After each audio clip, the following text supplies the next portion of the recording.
Hallelujah hallelujah hallelujah hallelujah hallelujah hallelujah hallelujah. Hallelujah. Bible में जिस ईश्वर के बारे में बताया गया है वह ईश्वर अनुग्रहकारी ईश्वर है। वह ईश्वर आशीर्वाद देने वाला ईश्वर है, अनुग्रह करने वाला, आशीर्वाद देने वाला। ईश्वर ने आदम और हेवा की सृष्टि की और उनको आशीर्वाद दिया, फलो फूलो समस्त संसार में फैल जाओ, पृथ्वी पर फैल जाओ। ईश्वर ने इब्राहिम को बुलाया और इब्राहिम से कहा कि मैं तुम्हें आशीर्वाद देता हूं, तुम कल्याण के कारण बनोगे। जिनको जो तुम्हें आशीर्वाद देंगे उन्हें मैं आशीर्वाद दूंगा, जो तुम्हें अभिशाप देंगे मैं उन्हें अभिशाप दूंगा। हमारा ईश्वर अनुग्रह और आशीर्वाद का ईश्वर है। तो सवाल ये खड़ा होगा कि चलिए हम जिस ईश्वर के पास जाते हैं वह ईश्वर आशीर्वाद देने वाला है, अनुग्रह करने वाला है। मैं इतने दिनों से प्रभु के पीछे हो लिया हूं, मेरे जीवन में क्यों अनुग्रह दिखाई नहीं देता है? एक बहुत महत्वपूर्ण सवाल है। मेरे जीवन में क्यों अनुग्रह नहीं दिखाई देता है, उसके बारे में आगे भी हम चर्चा करेंगे। लेकिन आज मैं आपके सामने दो मुद्दों को लाना चाहता हूं, दो बातें जो बहुत पूर्ण हैं। बड़े शनिवार को ज्यादा से लोग आते हैं, इसीलिए मैंने सोचा इन बातों पर आगे भी चर्चा होनी चाहिए। हमारे जीवन में प्रभु की आशीष क्यों नहीं आती है? अगर प्रभु आशीर्वाद का स्रोत है तो मेरे जीवन में आशीष क्यों नहीं आती है, इसके बारे में मनन करेंगे। पहला, मैं कुछ दिन पहले एक सुसमाचार के वक्ता को, प्रवचन सुनाने वाले को सुन रहा था। उन्होंने कहा कई साल पहले वे एक जगह गए थे, छोटी सी सभा थी और सभा के बाद लोग उनके पास प्रार्थना के लिए आए और एक मोटा सा आदमी आए उनके पास। उनका हाथ ऐसे जकड़ा हुआ था, ऐसे मतलब एकदम स्टिफ हो गया था। और मोटा सा आदमी, अच्छा सा आदमी उस वक्ता का, वचन वक्ता के सामने रो रहा था, मुझ पर दया कीजिए। वचन सुनाने वाला आंखें बंद करके उसके लिए प्रार्थना करना शुरू किए। काफी देर प्रार्थना की, रो रो कर प्रभु के सामने प्रार्थना किए, प्रभु इसको चंगा कीजिए, देखिए ना ये आदमी अपना हाथ बिल्कुल हिला नहीं पाता है, बेचारा कितना परेशान होता होगा। इसके लिए प्रार्थना करता गया, प्रार्थना करता गया, प्रार्थना करता गया और वो प्रभु को सुनते गए। जब प्रभु को सुनने लगे तो प्रभु ने उससे कहा, जानते हो ये कितना खूंखार इंसान था, ये चंद पैसों के लिए लोगों को कत्ल किया करता था, ये चंद पैसों के लिए लोगों को कत्ल किया करता था, इसने 50 हत्याएं की हैं। वचन सुनाने वाले ने तुरंत उससे कहा कि आपको प्रभु कह रहे हैं कि आपने 50 हत्या की है और उन सभी निर्दोष लोगों के खून न्याय के लिए भीख मांग रहे हैं। आप पढ़ेंगे उत्पत्ति ग्रंथ के अध्याय 4 में, उत्पत्ति ग्रंथ अध्याय 4 उसके वाक्य 10 में, काइन ने हाबिल की हत्या की। काइन ने हाबिल की हत्या की और काइन के पास ईश्वर आता है और ईश्वर कहता है तुम्हारा भाई हाबिल कहाँ है? उसने उत्तर दिया, मैं नहीं जानता कि क्या मैं अपने भाई का रखवाला हूं। आगे प्रभु ने कहा वाक्य 10 में, प्रभु ने कहा तुमने क्या किया? तुम्हारे भाई का रक्त भूमि पर से मुझे पुकार रहा है, तुम्हारे भाई का रक्त भूमि पर से मुझे पुकार रहा है। कई साल पहले एक बहन यहां पे आई, शायद वो भी यहां पे बैठी हुई होंगी। खाने के कमरे के सामने वो आई, कुछ लोगों के साथ, कहा कि स्वामी जी मेरे परिवार में शांति नहीं है। मैंने पूछा आप क्या करते हैं? कहा कि हम लोग अस्पताल चलाते हैं, मेरे पति डॉक्टर हैं, अस्पताल चलाते हैं, परिवार में शांति नहीं है। मैंने पूछा कि क्या आप अबॉर्शन कराती हैं? उन्होंने कहा उसी से तो हमें ज्यादा पैसा मिलता है। मैंने कहा यही कारण है, निर्दोष बच्चों का खून न्याय के लिए पुकार रहा है। प्रकाशना ग्रंथ उसके अध्याय 6 में हम पढ़ेंगे, उसके वाक्य 10 में, 9 और 10 में, जब उसने 5वीं मोहर खोली तो मैंने वेदी के नीचे उन लोगों की आत्माओं को देखा जो ईश्वर के वचन के विषय में साक्ष्य देने के कारण मारे गए थे। वे ऊंचे स्वर से ये कहते हुए पुकारते थे, परम पावन एवं सत्य प्रतिज्ञ स्वामी, आप न्याय करने और पृथ्वी के निवासियों को हमारे रक्त का बदला चुकाने में कब तक देर करेंगे। देखिए उन्होंने क्या प्रार्थना की प्रभु से, आप न्याय करने और पृथ्वी के निवासियों को हमारे रक्त का बदला चुकाने में कब तक देर करेंगे। मनुष्य के पाप का असर मनुष्य पर पड़ता है, यह एक सच्चाई है। इस सच्चाई से कोई भाग नहीं सकता है। दाऊद ने अपनी सेना के एक साधारण सैनिक की पत्नी के साथ व्यभिचार किया। हालांकि उसकी बहुत सी पत्नियां थी, उससे एक बच्चा उत्पन्न किया। ईश्वर की दृष्टि में बुरा लगा और उसने उसके पति को मरवा डाला। ईश्वर ने दाऊद और उस नारी से उत्पन्न बच्चे को मार डाला। दाऊद उस नारी को दुख दिया। मनुष्य के पाप का असर मनुष्य पर पड़ता है, यह एक सच्चाई है। इससे मनुष्य भाग नहीं सकता है, उपाय ढूंढ नहीं सकता है, पाप को छिपाकर इधर उधर भाग नहीं सकता है। सत्य जरूर सामने आ जाएगा।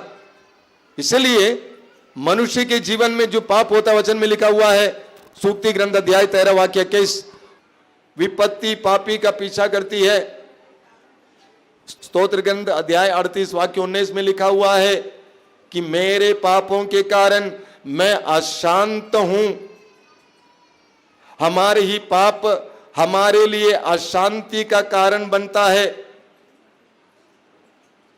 यिर्मयाह नबी का ग्रंथ अध्याय 5 उसके वाक्य 25 में लिखा हुआ है, तुम्हारे अधर्म के कारण तुम उन सारे वरदानों से वंचित हो गए हो। तुम्हारे अधर्म के कारण तुम उन सारे वरदानों से वंचित हो गए हो। समय पर वृष्टि नहीं होती। देखिए कितना सुंदर वचन है। यशायाह नबी अध्याय 59 उसके वाक्य 2 में लिखा हुआ है, तुम्हारे अधर्म ने तुमको ईश्वर से दूर किया, तुम्हारे पापों ने ईश्वर को तुमसे विमुख कर दिया, इसलिए वह तुम्हारी नहीं सुनता है। मनुष्य के पाप का असर मनुष्य पर पड़ता है और कहीं नहीं पड़ता है। इसलिए क्या करना होगा? सवाल ये होगा कि स्वामी जी अगर मैंने पाप की अपराध किया तो क्या करना होगा? पश्चाताप, कोई दूसरा उपाय नहीं है। स्तोत्र ग्रंथ अध्याय 51 वाक्य 19 में लिखा हुआ है, मेरा पश्चाताप ही मेरा बलिदान होगा, तो पश्चातापी दीनहीन हृदय का तिरस्कार नहीं करेगा। इसका अंग्रेजी में अनुवाद दूसरा कुछ है।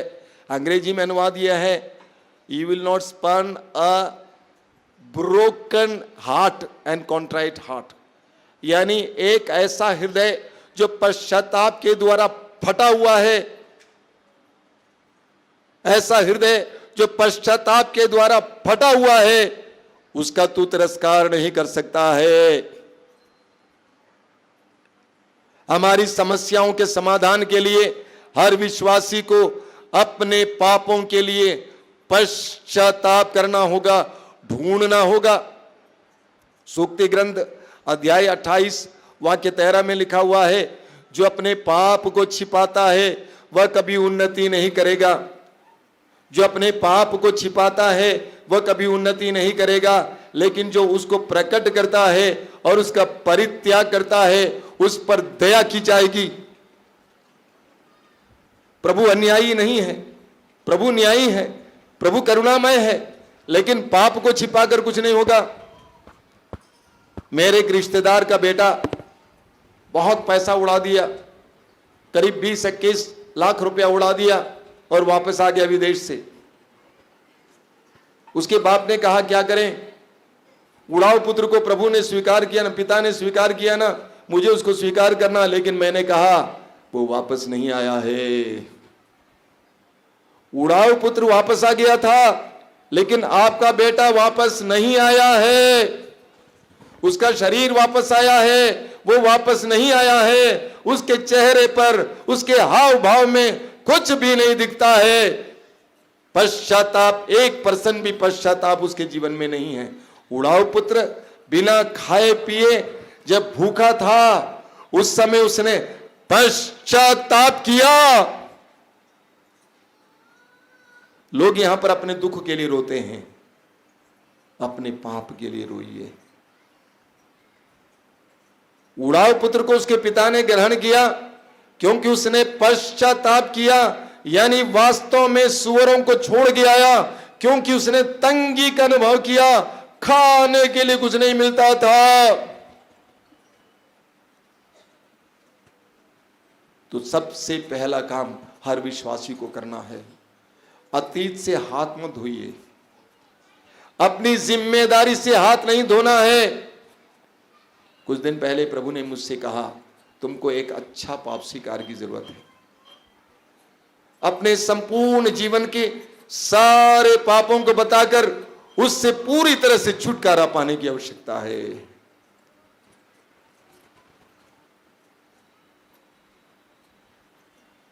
क्योंकि पाप का असर हमारे ऊपर पड़ता है।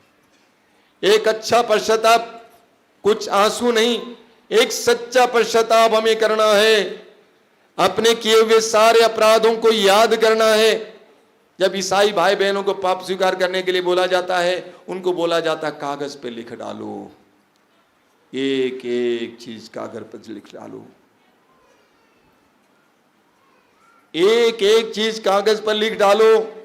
एक एक पाप का असर हमारी जिंदगी में पड़ा है। मैंने कई बार आपसे कहा एक लड़की के बारे में जो मध्य प्रदेश से यहां पे लाई गई थी, जिसके अंदर एक अजीब आवाज निकलती थी। सरकारी नौकरी कर रही थी लेकिन नौकरी चली गई क्योंकि वह दफ्तर में जा नहीं पा रही थी। उसके मुंह से आवाज निकलती रहती थी, कैसे काम करती। यहाँ पे 1-2 महीना रही, काफी हद तक उसको चंगाई मिली, चली गई, अभी काम करने लगी, सुनने को मिला है। 19 लड़कों के साथ उसका गलत रिश्ता था। गलत मतलब बहुत गलत रिश्ता। 19 लड़कों के साथ उसने पति पत्नी का रिश्ता रखा। ऊपर से जब रोग आया इस प्रकार का, उससे छुटकारा पाने के लिए कई जगह पर वो चली गई। एक ईसाई विश्वासी होने पर भी कई ओझा सोखा के पास चली गई। जितनी जगह चली गई उतना बंधन उसके अंदर आया। हम जितने पाप करते जाते हैं उतने घाव हमारे अंदर होता है। प्रवक्ता ग्रंथ के अध्याय 21 उसके वाक्य 4 में लिखा हुआ है, हर अपराध दुधारी तलवार के सदृश है, उसके घाव का कोई इलाज नहीं है। एक ही इलाज है, पश्चाताप। पहला काम ये करना, हमें आज ये करना है, ईमानदारी से अपने आप को जांच करना है। ये नहीं बोलना मेरी गलती नहीं उसकी गलती है, ना ना ना ना। उड़ाव पुत्र ने कहा मैं अपना अपराध स्वीकार करूंगा, मैंने पाप किया है। तो पहला कारण है पापों का ढेर जो हमारे सिर पर और हमारे परिवार पर है। Hallelujah, hallelujah, hallelujah, hallelujah, hallelujah, hallelujah, hallelujah, hallelujah, hallelujah, hallelujah, hallelujah. Hallelujah. दूसरी बात जो प्रभु ने मुझे आज बताया, वो 1 महीने से प्रभु बता रहे हैं, मेरी प्रजा को बोलो। मत्ती अध्याय 6 वाक्य 33। मत्ती अध्याय 6 वाक्य 33, वहां क्या लिखा हुआ है? तुम सबसे पहले ईश्वर के राज्य और उसकी धार्मिकता की खोज में लगे रहो और बाकी चीजें तुम्हें यूं ही मिल जाएंगी। मेरे पीछे दोहराइए, प्रभु यीशु कहते हैं, प्रभु यीशु कहते हैं, तुम सबसे पहले ईश्वर के राज्य ईश्वर के राज्य और उसकी धार्मिकता की खोज में लगे रहो और बाकी चीजें तुम्हें यूं ही मिल जाएंगी। Hallelujah, hallelujah, hallelujah, hallelujah, hallelujah. Hallelujah. कान खोलकर सुनिएगा। कुछ दिन पहले मुझे एक साक्ष्य सुनने को मिला। साक्ष्य इस प्रकार है कि चेन्नई में, दक्षिण भारत के चेन्नई में एक दंपति हैं, पति पत्नी, जिनके कोई बच्चे नहीं थे, लेकिन वो इसके बारे में दुखी नहीं थे। वे प्रभु के काम में लगे हुए थे, पति पत्नी दोनों प्रभु के काम में लगे हुए थे। सुसमाचार सुनाना, लोगों के लिए प्रार्थना करना।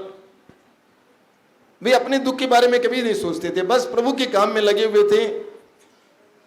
शादी के 22 साल के बाद अचानक एक दिन पत्नी बीमार पड़ गई।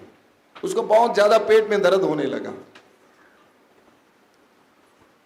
और पति ने सोचा कोई ट्यूमर होगा, क्योंकि कुछ बड़ा बड़ा सा दिख रहा था। डॉक्टर के पास ले गए। डॉक्टर ने चेकअप किया और हंसते हुए कहा, बधाई हो, आपका बच्चा होने वाला है। Hallelujah, hallelujah, hallelujah, hallelujah, hallelujah, hallelujah, hallelujah. Hallelujah. प्रभु कहते हैं तुम सबसे पहले ईश्वर का राज्य और उसकी धार्मिकता की खोज में लगे रहो और बाकी चीजें तुम्हें यूं ही मिल जाएंगी। बोलिए मेरे पीछे, प्रभु कहते हैं, प्रभु कहते हैं तुम सबसे पहले ईश्वर का राज्य ईश्वर का राज्य और उसकी धार्मिकता की खोज में लगे रहो और बाकी चीजें तुम्हें यूं ही मिल जाएंगी। Hallelujah, hallelujah, hallelujah. हालेलुया। कई साल पहले यहाँ पर एक बहन आया करती थी।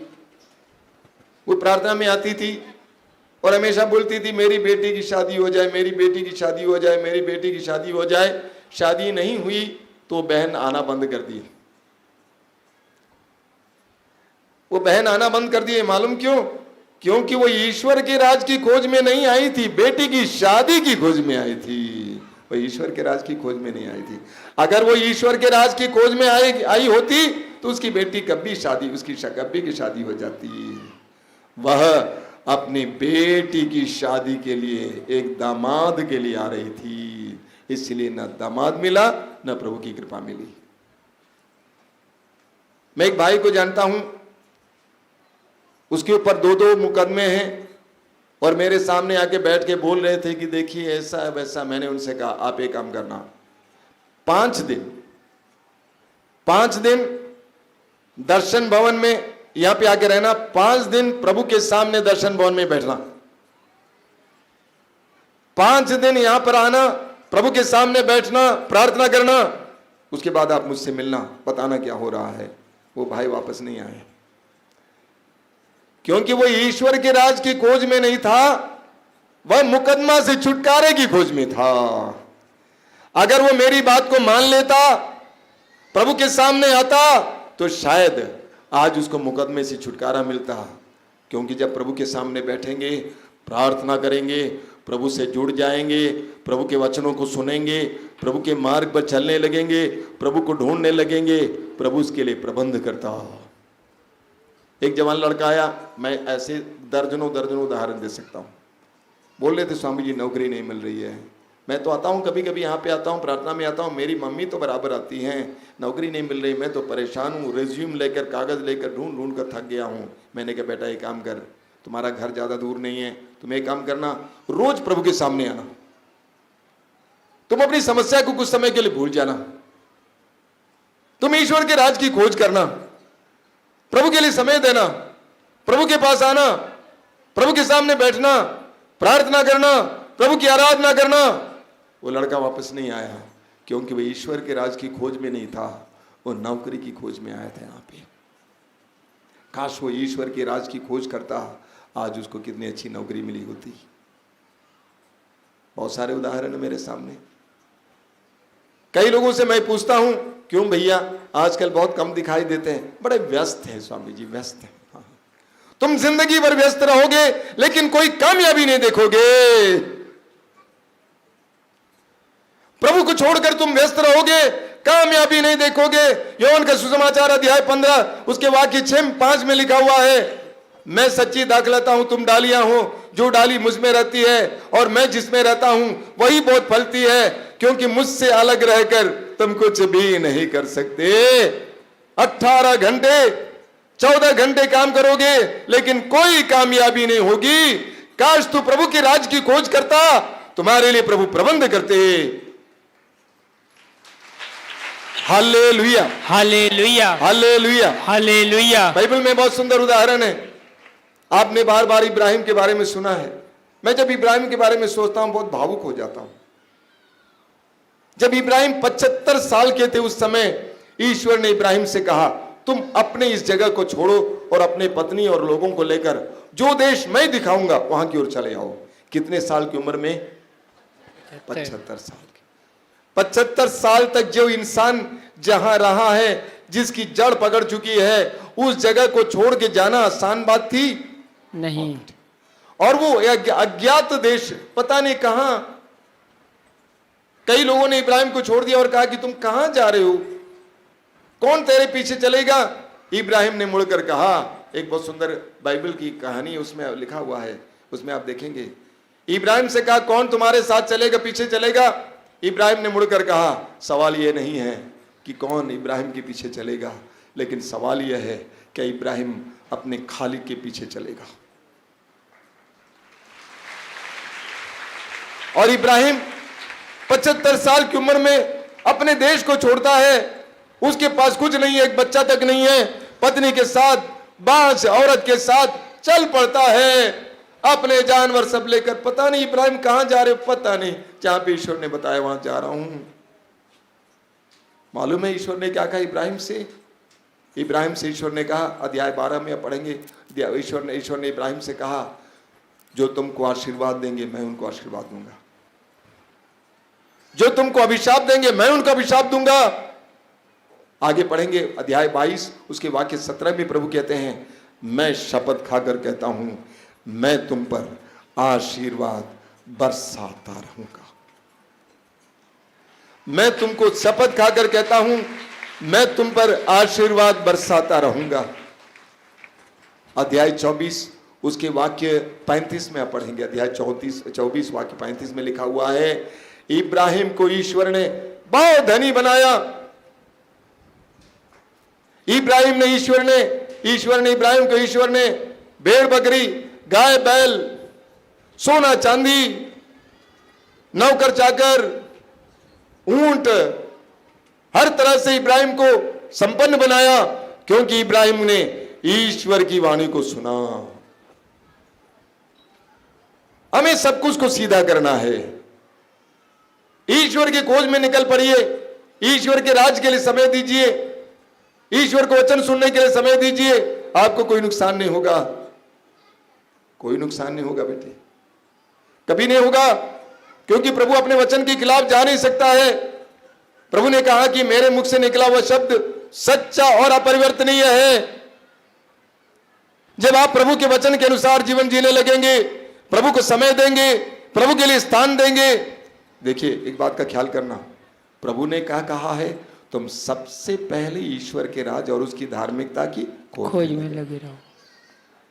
प्रभु ने यह नहीं कहा तुम सिर्फ ईश्वर के राज और उसकी धार्मिकता की खोज में लगे रहो, बिल्कुल नहीं। सबसे पहले नंबर 1, पहला स्थान प्रभु को, उसके बाद अन्य चीजों को। बोलिए hallelujah, hallelujah, hallelujah, hallelujah, hallelujah, hallelujah, hallelujah, hallelujah, hallelujah, hallelujah. यीशु की स्तुति हो, यीशु की स्तुति हो, यीशु को धन्यवाद, यीशु को धन्यवाद, हालेलुया, हालेलुया। कुछ लोग सोचते हैं ये स्वामी जी बोल रहे हैं, इनका कोई, इनकी ना बीवी ना बच्चे हैं, इसीलिए बोल रहे हैं, आश्रम में रहते हैं। कई लोग सोचते हैं कि प्रभु हमारे परिवार के बारे में नहीं सोचते हैं, बिल्कुल नहीं। आप जानते हैं कि प्रभु सुसमाचार के अनुसार, योहन के सुसमाचार के अध्याय 2 के अनुसार, प्रभु यीशु का पहला चमत्कार कहां पे हुआ था? कहां पे हुआ था? काना नगर में? का बाजार में हुआ था? कहां हुआ था? शादी कहां होता है? आजकल लॉन में होता है, पहले कहां शादी होती थी? घर में, घर पे होती थी। उस समय लोन नहीं होता था, शादी मंदिर में नहीं होती थी, शादी लोन में नहीं होती थी, शादी घर पे होती थी। प्रभु यीशु, कान खोलकर सुनिएगा, प्रभु यीशु का पहला चमत्कार एक परिवार में प्रभु ने किया। पहला चमत्कार। सुसमाचार में बार बार आप पढ़ेंगे, प्रभु यीशु अलग अलग घरों में जाते थे। प्रभु यीशु जक्केउस के घर पे गए और जक्केउस के घर पर मुक्ति आई, छुटकारा मिला। प्रभु यीशु लाजरुस के घर पे गए, मरे हुए लाजरुस को जिंदा किया। प्रभु यीशु जायरुस के घर पे गए, उनकी मरी हुई बेटी को जिंदा किया। प्रभु यीशु हमारे परिवारों के लिए सोचते हैं, हमारे परिवारों के लिए काम करते हैं। यह मत सोचिए कि आपके परिवार के बारे में प्रभु नहीं सोचते। बहुत सुंदर बात है, एक किताब पढ़ रहा था कुछ दिन पहले, रेडियो में उसको बोला भी गया है, सुंदर किताब है, बाइबल के बारे में ही है। उत्पत्ति ग्रंथ में हम पढ़ते हैं कि ईश्वर ने आदम की सृष्टि की, लेकिन ईश्वर ने देखा कि आदम उदास है, इसीलिए ईश्वर ने उसको सुला दिया, उसकी एक हड्डी निकाली और उससे नारी को बना दिया और आदम के सामने ले आया। लिखने वाले ने बहुत सुंदर बात कही है, उन्होंने कहा है आदम ने प्रभु से एक पत्नी नहीं मांगा, आदम ने प्रभु से पत्नी नहीं मांगा, लेकिन ईश्वर ने आदम की उदासी को देखा और ईश्वर ने उसके लिए प्रबंध किया। हमारे लिए ईश्वर प्रबंध करता है, हमारे परिवारों के लिए ईश्वर सोचता है। एक साक्ष्य सुन रहा था कल परसों, उसमें लिखा हुआ था, उसमें साक्ष्य में दिखाया गया था, एक ईसाई हैं, क्रिश्चियन हैं, एक पति अपनी पत्नी को छोड़ने जा रहे हैं क्योंकि उससे कोई बच्चा नहीं होता है, 9 साल हो गया, अभी तक 8 साल हो गए, बच्चा नहीं है। पति ने कहा कि मैं तुमको खिलाते रहता हूं, तुम मुझे एक बच्चा नहीं देती है। लेकिन जिसने उसके लिए प्रार्थना की उसने बहुत सुंदर बात कही, देखिए प्रभु ने आपका हाथ इसके हाथ में दे दिया है, लेकिन बच्चा देने वाला प्रभु है, बच्चा देने वाली पत्नी नहीं है, बच्चा देने वाला प्रभु है, ईश्वर है। अगर प्रभु ने आपको अपनी पत्नी के हाथ में हाथ दिया, मिलाया है, यानी आपकी शादी कराई है, तो प्रभु आपके परिवार के बारे में सोचता है, आपके परिवार के बारे में सोचता है। आपका काम है प्रभु के वचन का पालन करना। तुम सबसे पहले ईश्वर के राज्य और उसकी धार्मिकता की खोज में लगे रहो, लग जाइए प्रभु के साथ, आपको कोई कमी नहीं होगी। वचन में लिखा हुआ है, स्तोत्र 127, देखिए कितने सुंदर वचन है, आपने शायद सुना होगा बार बार। 127 में लिखा हुआ है, कठोर परिश्रम की रोटी खाने वालों, तुम व्यर्थ ही सवेरे जागते और देर से सोने जाते हो, वह अपने सोए हुए भक्त का भरण पोषण करता है। मेरे पीछे दूर आइए। Hallelujah, hallelujah. प्रभु का वचन कहता है, प्रभु का वचन कहता है, कठोर परिश्रम की रोटी खाने वालों, तुम व्यर्थ ही सवेरे जागते और देर से सोने जाते हो, वो अपने सोए हुए भक्त का भरण पोषण करता है। Hallelujah, hallelujah, hallelujah, hallelujah. तो हमारे जीवन में हम देखते हैं कि हम लोग बाकी चीजों की खोज में हैं। अभी थोड़ी देर पहले मैं बाहर उस तरफ बैठा हुआ था, एक दंपति आए, यहां पे बैठे हुए हैं। उन्होंने कहा कि हमारी बेटी की शादी नहीं होती, 25 साल की है, उसने बीएड की है, पीटीसी की है। मैंने पूछा लड़के आते हैं, लेकिन हम चाहते हैं कि उस लड़की को एक सरकारी नौकरी वाला लड़का मिले। मैंने कहा गलत, आप पति नहीं ढूंढ रहे हैं बच्ची के लिए, आप पैसा ढूंढ रहे हैं।